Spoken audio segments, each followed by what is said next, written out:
Praise the Lord. ஆண்டவராகிய இயேசு கிறிஸ்துவின் இனிய நாமத்தினாலே இந்த நாளிலே கர்த்தருடைய வார்த்தை சங்கீதம் 14 சங்கீதம் 2வது வசனம். தேவனை தேடுகிற உணர்வுள்ளவன் உண்டோ என்று பார்க்க கர்த்தர் பரலோகத்திலிருந்து மனபுத்திரரை காண்கிறார். தேவ பிள்ளையே, கர்த்தரை எப்படி தேட வேண்டும்? இந்த நாளிலே சுருக்கமாக நம்ம தியானிக்கலாம். தேவனை ஆவியோடும் உண்மையோடும் தொழுது கொள்ள வேண்டும், தேட வேண்டும் என்றுதான் பைபிள் சொல்லுகிறது. கர்த்தர் சீக்கார் என்ற ஒரு கிராமத்துக்கு அவர் போனார்.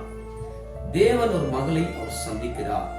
அந்த மகள் சொன்ன வார்த்தை என்னவென்றால், நாங்கள் என் பிதாக்கள் இந்த மலையின் மேலே ஏறி தேவனை தொழுது கொண்டு இருந்தோம் என்று கர்த்தரிடம் மகள் சொன்னார்.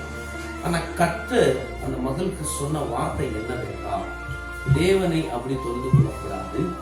தேவன் ஆவியாய் இருக்கிறார்.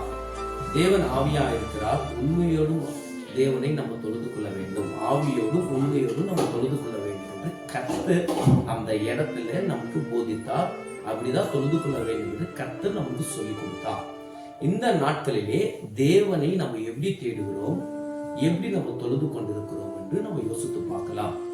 சிலர் சொல்லுவாங்க, அங்க போனால்தான் நான் கர்த்தரை தரிசிக்க முடியும், இங்க போனால்தான் என் தேவனுடைய பிரசன்னத்தை உணர முடியும் என்று. இந்த மூட நம்பிக்கையில கிறிஸ்தவர்கள் வாழக்கூடாது.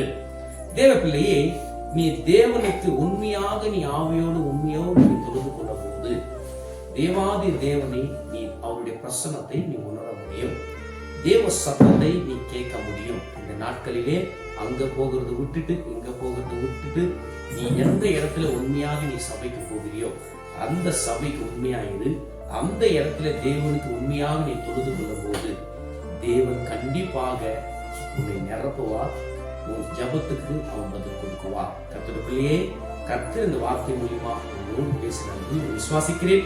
கர்த்தர் தாமே உன்னை ஆசீர்வதிப்பாராக. ஆமென்.